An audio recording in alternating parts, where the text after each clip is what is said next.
Okay, it's 6 o'clock. It's the regular council meeting to be held Monday, November 22nd, 2021, commencing at 6 o'clock. We are kind of some in council chambers, some remotely. We're trying to hybrid this meeting and allowing persons of the public who want to come forward for public question period to attend as per the new regulations that are happening as we try to move out of COVID. And please note that the webinar today will be recorded. So first item is adoption of the minutes. We have 5 sets of meeting minutes today to adopt because we have not had a regular council meeting for a couple cycles now. So the meeting minutes are the Governance and Operations Committee meeting of September 27th, 2021, the regular council meeting of September 27th, 2021, the Governance and Operations Committee meeting of October 12th, 2021, the Governance and Operations Committee meeting of October 25th, 2021, and the Governance and Operations Committee meeting of November 8th, 2021.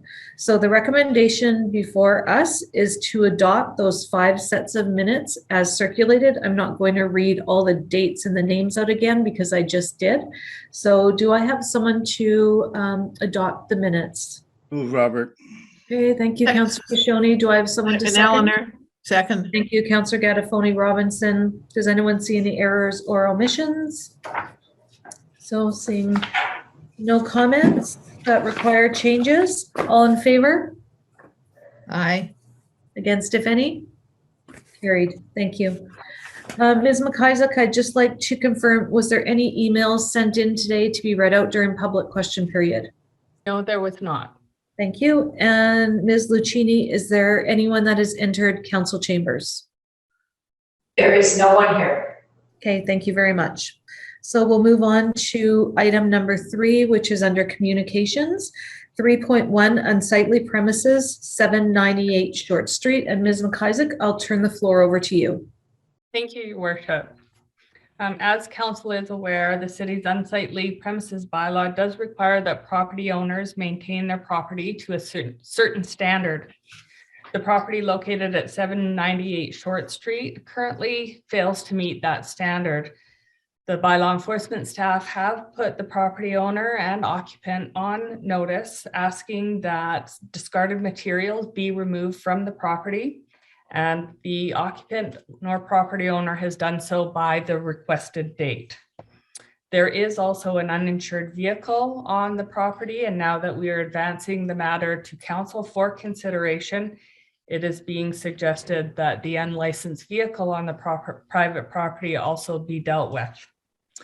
As noted, there is an accumulation of discarded materials being tarps, cardboard, a bicycle, broken wooden furniture, discarded items, plastic containers, plastic bags, and other debris on the property, as well as an uninsured vehicle. It is being recommended that council issue an order under the unsightly premises bylaw, providing the property owner and the occupant with 14 days in which to remove these materials and remove the unlicensed vehicle. While we will sometimes or often provide 30 days in a motion of council for compliance, in this case, this property has been dealt with and passed by council in 2020 and has been put on notice by our bylaw enforcement officer. So with the winter season soon upon us, it is being recommended that that time frame be shortened to the 14 days as indicated in the resolution that's being suggested for you. I also did want to raise, council has been made aware of concerns arising at the property whereby the tenant has been allowing the vulnerable population to shelter there. Staff have taken steps along with the RCMP, putting both the property owner and the occupant on notice that tenting around a private property is not permitted and that the sheltering of homeless persons should be discontinued there. So it is a rather complex issue, but the RCMP have been involved and looking to get compliance from the property owner. With that said, it is being recommended that you do issue the order under the unsightly premises bylaw to deal with the materials as well as the unlicensed vehicle. and again, within the 14 days of receipt of the notice to do so. So All right. move. Councillor Gattafoni Robinson, thank you for moving that. Do I have someone to second that? Councillor Butler, thank you very much. Does anyone have any comments or questions on this property in question or this matter? Councillor Santori, go ahead and you're on mute.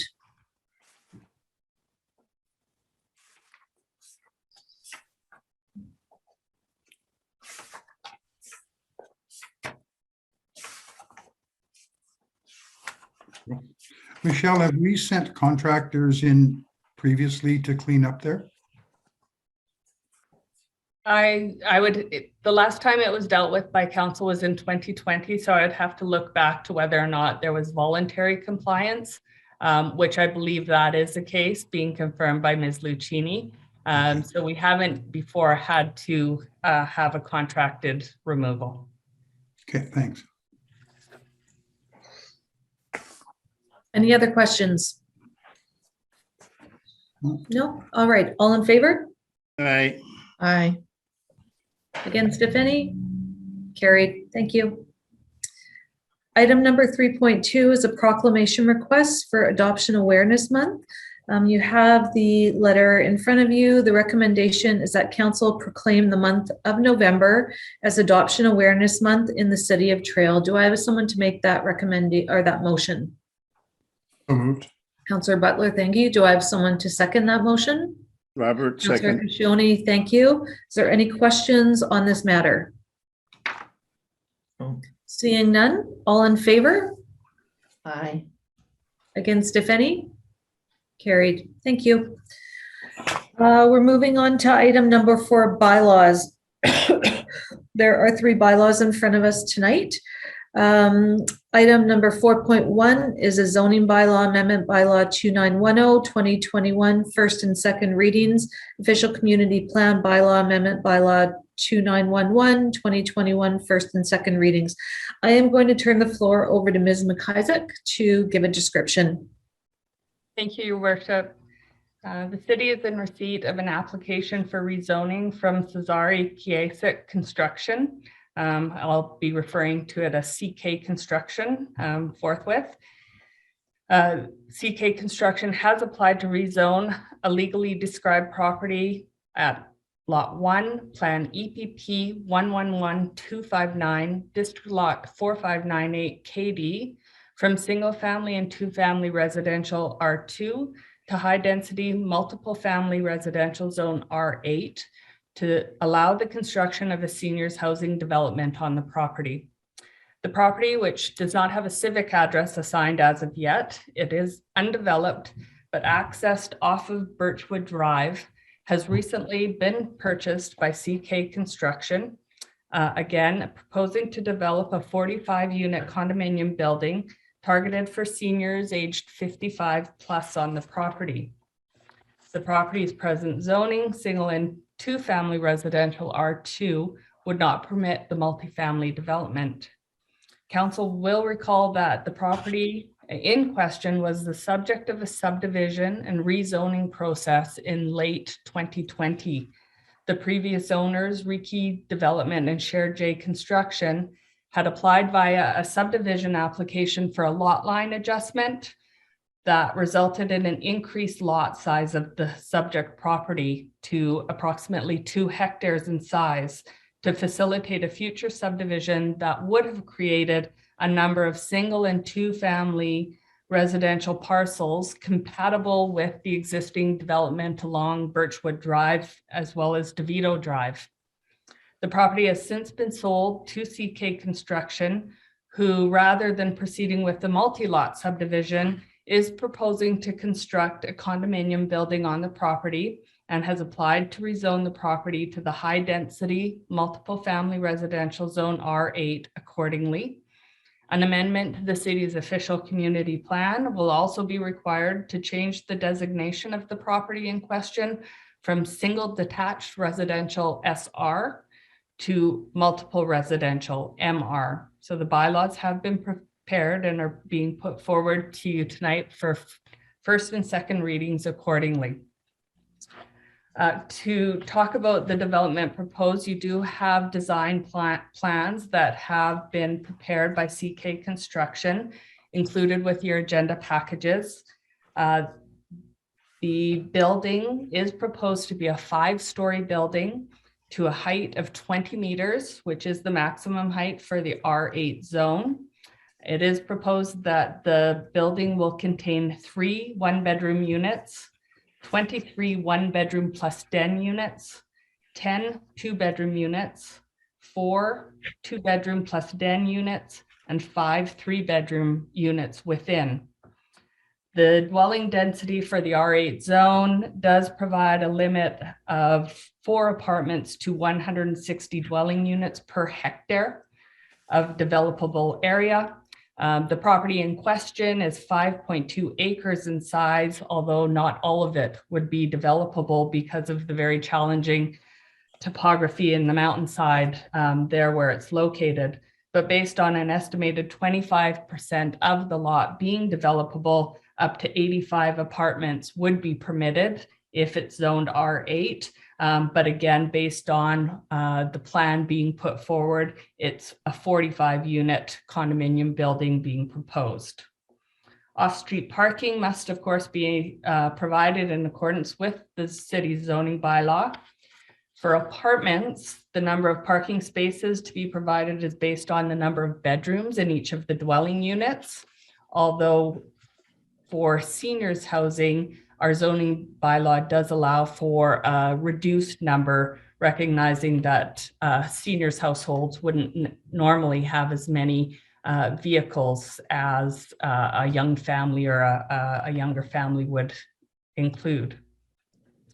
As proposed for the development, a total of 59 parking stalls will be included, 28 being underground, 31 at surface, which would be sufficient to satisfy the parking needs of the development.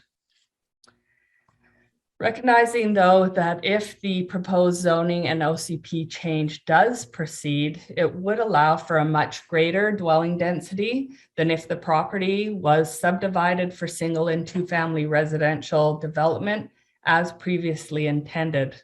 So 45 dwelling units as compared to an estimated 16 dwelling units if the property were subdivided into about 8 lots and developed as duplexes.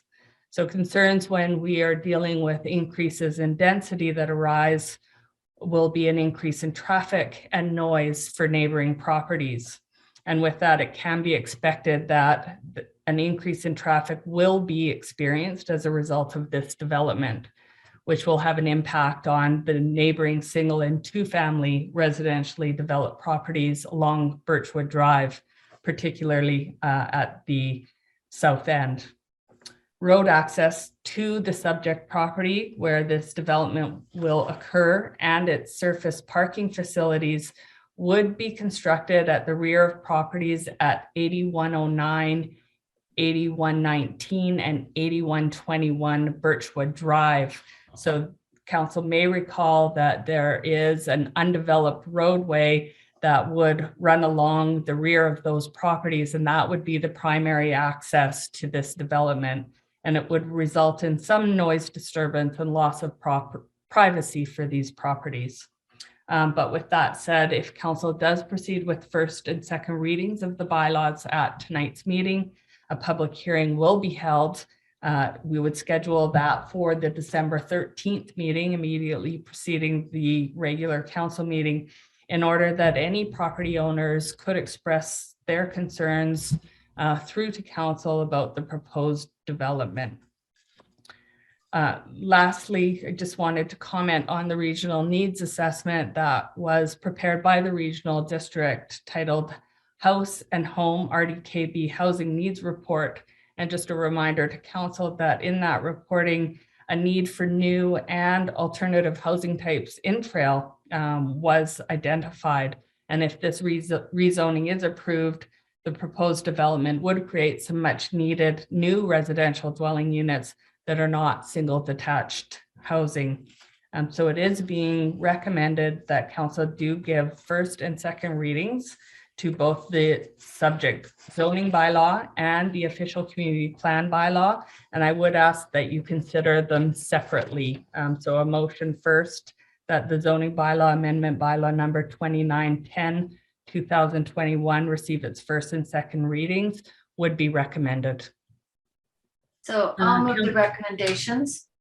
Okay, so we need to do one at a time. So the Yeah. first one is on the zoning bylaw amendment bylaw 2910 2021, and that's the first and second readings. Do I have someone to second that? Robert. Counselor Kashoni, thank you very much. Does anyone have any questions or comments on this? Counselor Santori, go ahead, and you're on mute. There we go. Michelle, okay, it calls for a seniors 55 and over, right?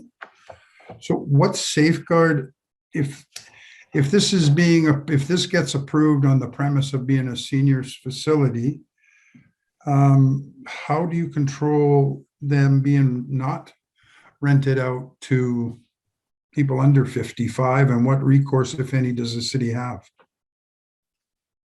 So similarly to the strata development on Crema Drive, Crema and Right Way, I would suspect in this case, because it is intended that these would be individually developed and owned strata units, the bylaws for the strata would include provisions whereby only those 55 plus could have tenancy within the building. Ownership, I guess it could be owned by anyone of any age, but tenancy would be restricted, and I suspect it would be through the strata bylaws. Okay, but notwithstanding that, the strata itself could at some point open it up if they so choose as a strata, just so we're clear. If they so chose, yes. The parking that has been set out will aligns more closely with that for apartments than that for seniors development. So they are providing just shy of what they would need to if it was a development open to all ages. Okay, thank you. Okay, any other questions? No. No, okay. Oh. No, okay, all in favor? Aye. Aye. I, Carried. Thank you. And the second recommendation is that the official community plan bylaw amendment bylaw 2911 receive its first and second readings. Do I have someone to make that motion? I will. Counselor Butler. So I'll go Counselor Butler first and Counselor Gattafoni Robinson second. Does anyone have any questions on this recommendation or motion is put forward? No? All right, all in favor? Aye. Against, if any? Carried. Thank you. Our next bylaw is our garbage and waste bylaw, amendment bylaw number 2912, 2021, first, second, and third readings. And Ms. McIsaac, I'll turn the floor over to you, please. Your worship, at the Governance and Operations Committee meeting held earlier today, council did receive summary reporting from the Director of Finance, putting forward the comprehensive 2022 utility funds budgets for your consideration. The garbage, water, sewer budgets all form a part of that. The budgets were approved by council at the Governance and Operations Committee meeting, and the bylaws that then put those fees into place are being put forward to you at tonight's meeting. The garbage is separate from the waterworks bylaw. And so with respect to the increase in fee for the year 2022 over and as compared to 2021, the garbage bylaw reflects a 2.14% increase. So the flat rate would be increased from 133, or sorry, 100 and, let me see the garbage rate, increasing from a rate of $140 in 2021 to a rate of $143 if it's not paid by the early discount date. And again, it represents a 2.14% increase, not 1.73. So with that, it is being recommended that council proceed with first, second, and third readings of the bylaw. Okay, do I have Move, someone to make that Robert. motion? Counselor Kashoni and Counselor Santori second. Any questions on this matter? No? Okay, all in favor? Aye. Against, if any? Carried. The next is the Waterworks and Sanitary Sewer Regulation Bylaw Amendment, Bylaw number 2913, 2021, first, second, and third readings. And Ms. McIsaac, over to you. Yes, thank you. So when considering any increases in the water and sewer budgets in conjunction with the garbage rate, that is where we would see a 1.73% increase over the 2021 rates as being advanced for council's consideration and first, second, and third reading tonight. The water rates would increase by approximately 2%, and the sewer rates by 1.12%. So a very modest increase for our ratepayers. And the bylaw, including all of the rates and fees, both flat and metered, is advanced for first, second, and third reading at tonight's meeting.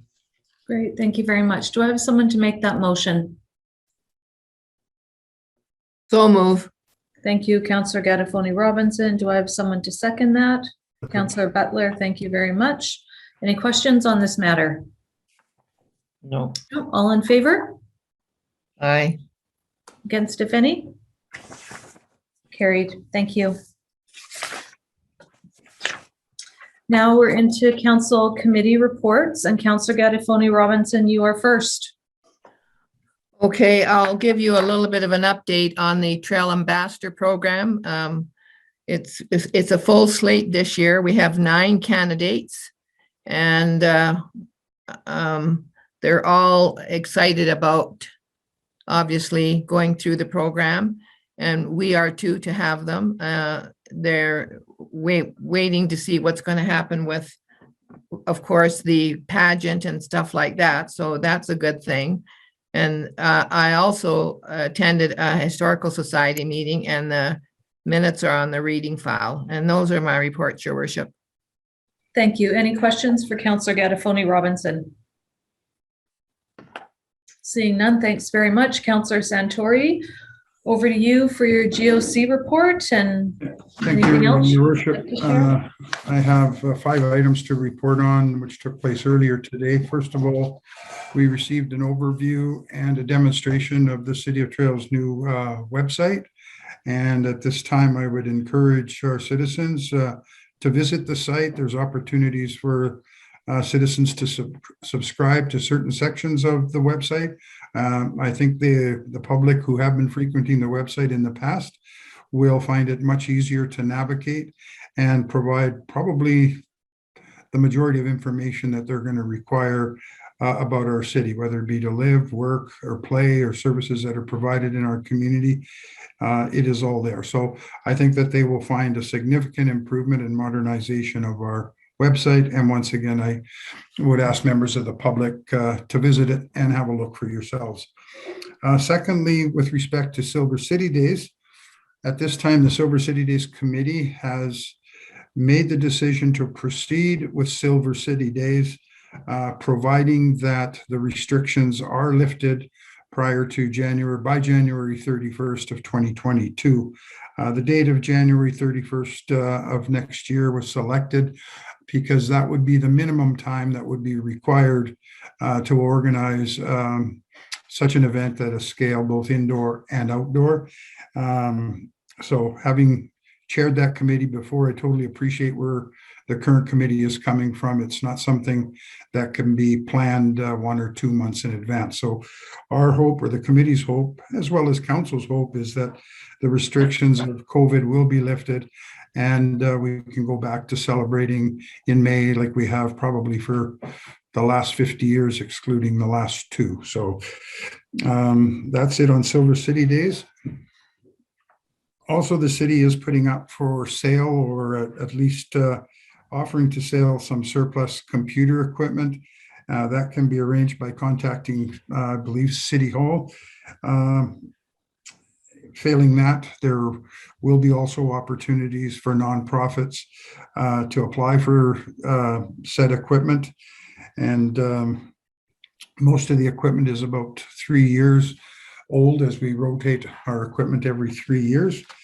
Next is the Trail Riverfront Center building management. A request came forward from the Trail Riverfront Center that asking council to support their efforts to continuously manage and implement measures that are aimed at reducing some of the negative impacts as a result of the growing social issues in the downtown core.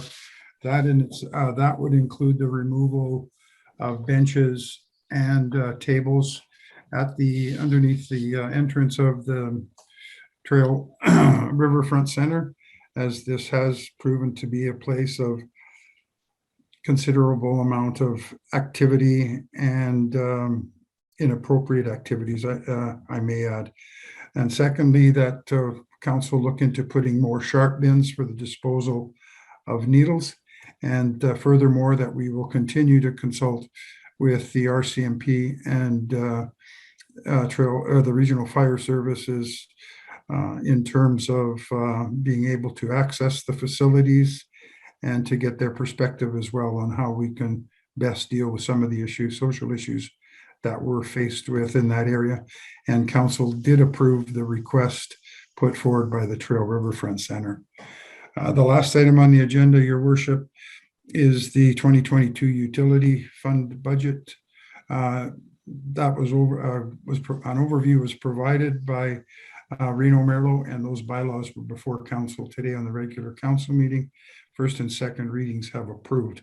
I want to apologize because we haven't met as a council for the last couple runs. I did not think of taking those items from those two subsequent dates from the GOCN report out, but I would invite the public to go to the City of Trail website, and they can review the minutes of the GOC that took place the last two meetings previous to this one. So that concludes my report, Your Worship. Thank you, Councillor Santori. Any questions for Councillor Santori? No. All right. Thank you, Councillor Jones. Your turn. Thank you, Mayor Payson. I only have one item to report out tonight. The Association of the Kootenay Boundary Local Government had a meeting in Nelson last weekend.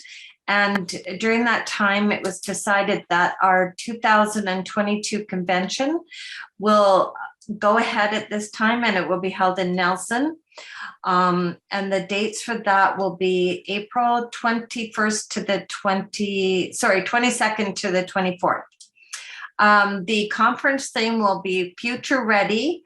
Presenters and local educational tours are still being worked out. And I'll update council when those items have been decided. So basically hold the date for April 22nd to the 24th in Nelson. Thank you. Thank you. Any questions for Councillor Jones? Okay, thank you very much. Councillor Butler. Yep. Thank you, Your Worship. Just one item to report this evening. On behalf of council, I attended the LCC DTS monthly meeting November 18th. That's the end of my report. Thank you. Thank you. Any questions for Councillor Butler? Hearing none. Councillor Kashoni, you have the floor and you're on mute. The work plans are presently being presented to the RDKB board, and we have all the work plans which are into the East End services, and I put them on the reading file. And the budgets are preliminary at this particular time, but there's a lot of movement and we can expect a lot of changes in those particular budgets. So we do have all the rest of the work plans and preliminary budgets coming up on the 25th. We do have an additional cost of at least $12,000 this year for the cost allocation policy. And of course, because now we are moving ahead with the organic waste diversion and the McKelvey Creek upgrade, along with the final upgrade to the boundary landfill, we can expect to have some sort of increases in those particular areas. Right now, it's a fairly substantial increase, but we're going to be managing it, and we have a committee established to look at it and see what we can do. The projection is for 2022 to have the organic waste complete and all of the upgrades to the McKelvey Creek actually done, which would be the inclusion of the second scale too. So that's on track. The plant, the upgrade to the sewer plant, that's also on track. That's moving forward. We're waiting for a final confirmation on that and the signing of an agreement, which is a financial agreement with the ministry. And that will probably not be starting, but it's just interesting to note, and I did mention at the council before, that we have about a 6% inflation rate on that project, and that every month of delay, for whatever reason it happens to be, costs the participants about $200,000. So this year alone, we were looking at a 6.3% inflation rate as certified by our engineers. Other than that, all the budget information will be coming through to you through the reading file, and I'll also be presenting the final or preliminary budget numbers in January, and then we'll finalize it hopefully by the end of March. But right now, everything is in flux, and that's all I can really tell you right now. Thank you. Thank you. Does anyone have any questions for Councillor Kashoni? No? All right. So my report, so the Trail Health and Environment Committee and Air Quality Committee preparatory meetings have happened. And on Thursday, which is November 25th, the blood lead clinic results for children aged 6 to 36 months in areas 1 to 3 will be presented and announced. So stay tuned for that, please. We have had multiple meetings on housing and homelessness. Work is being done by the CAT and Mothers Stop the Harm on an anti-stigma educational program for our community. So please stay tuned, because I believe the first program is going to be at the Bailey Theatre, where there's going to be a choice of participants either attend by Zoom or remotely. And they are also getting a Facebook page up and running.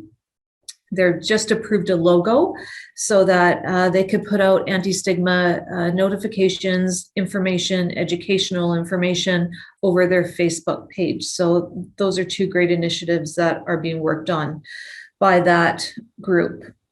With respect to the hospital district, so the West Kootenay Boundary Regional Hospital District, I attended the Regional Hospital District and IH meeting along with Chair Susan Hewitt. The October meeting, the October Hospital District meeting was canceled due to the lack of substantial business, but I can confirm that the administrative contract for services was confirmed, and we did that by an email vote. So a request was put forward both to the RDCK and the RDKB. The RDCK was the only proponent who responded, and the quote received is for $80,000 for the year 2022, and this is down from the current contract price of $100,902 per year. So that was good news that the contract came in approximately $21,000 less. So the contract was approved. It will run from January 1st, 2022 to January 31st, 2026, $80,000 in the first year with a CPI increase annually. So that's good news for the taxpayers, that the administrative price of managing the hospital district has been reduced somewhat. Any questions? That's all I have for anyone tonight on my reports. No, but Mayor Payson, I just have one other item I forgot. I think I should better mention it. Okay, go for it. Yeah, the East End meeting, we did bring up the vote that we had on the option 2 at Trail City Council. And that was supported pretty well 100%. Well, in fact, supported 100% that that particular option be taken off the table. They canceled unfortunately, have been waiting for it, but they canceled the BC Transit meeting. And I'm just assuming that staff here has notified BC Transit of that particular action. And if not, they probably should before I do it. Okay, thank you. I believe that staff have notified BC Transit, but Ms. McIsaac, you might want to speak to that. Yes, Your Worship, thank you. Following the decision of council, a meeting was held with 2 of the BC Transit staff members, so they have been notified of council's direction. They are looking to do a bit of a reduced public consultation outreach to property owners in the vicinity of the option 3, the existing transit exchange that will be intended for expansion. So they are proceeding with a smaller consultation process, and like I say, have been notified of council's direction.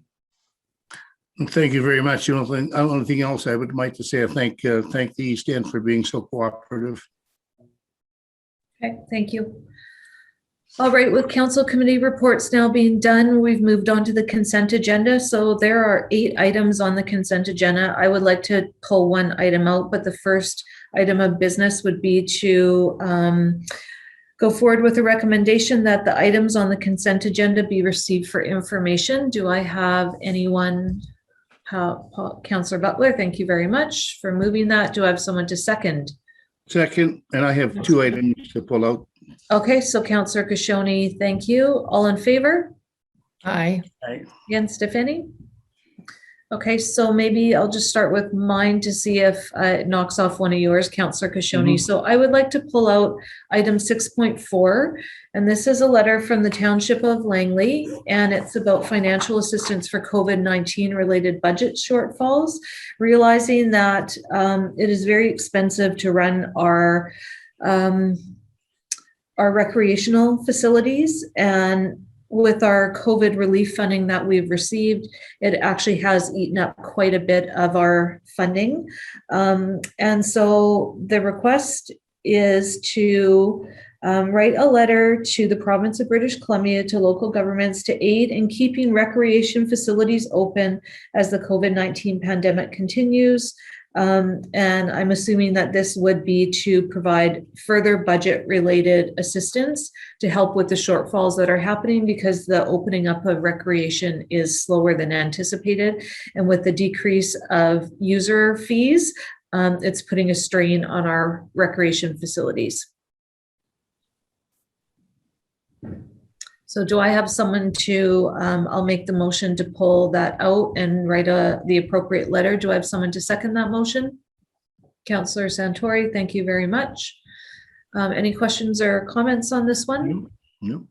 No, okay, all in favor? Aye. Against, if any? Carried. Councillor Kashoni, I turn to you now to please provide us with what you wanted pulled out. On 6.5, the $165,000 grant, can somebody provide a little bit more information on the grant? Is it being processed through the Career Development Services? And how many people are going to be hired? Does anybody know? Ms. McIsaac, would you like to take that one? Well, thank you. So yes, the city is partnering with Career Development Services on this grant. The Career Development Services had put together a proposal that would fund 2 full-time street outreach workers to work with the vulnerable population. With the funding secured, we have entered into agreement with Career Development Services for those very important services to proceed. So the 2 street outreach workers will be working with vulnerable populations, linking them up with other service providers and necessary medical needs that they may have, providing 1 hot meal a day to those living unsheltered in the community, providing other services and supports that they may require.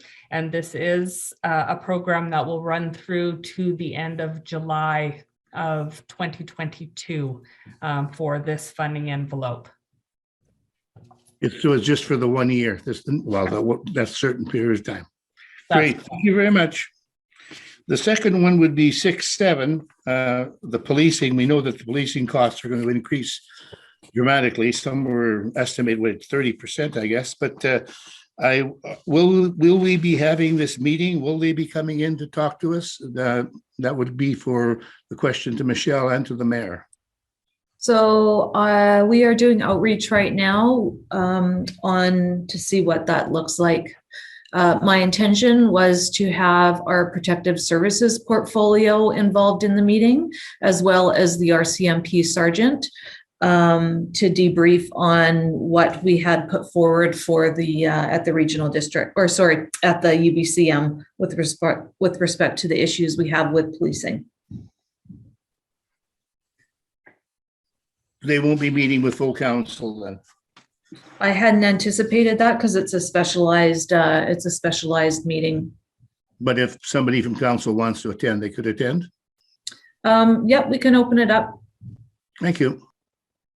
Just maybe somebody advise me when it happens, please. Thank you. Okay. Anyone else pulling anything else out? No. Okay. Great. I would mind Mayor Payton being notified of the RCMP meeting also. Okay, we'll just put it out to all of council then. That's fine. Yeah. Thank All you. right. Okay, so nothing further on that. Any new business from the floor this evening? No, no new business. Okay, we'll move on to department reports. 8.1, 8.2, and 8.3. We have the RDKB Building Department, August 2021, the Bylaw Enforcement Department of September 2021, and the Bylaw Enforcement Department of October 2021. The recommendation is that these reports be received for information. Do I have someone to make that motion? So move. Councillor Santori and Councillor Butler are the two. All right, any questions on these at all? No. Okay, all in favor? Aye. Against, if any? Carried, perfect. And that is it for tonight. And I move, or if I could have someone move adjournment at 6:42 PM. So moved. Councillor Butler, thank you very much.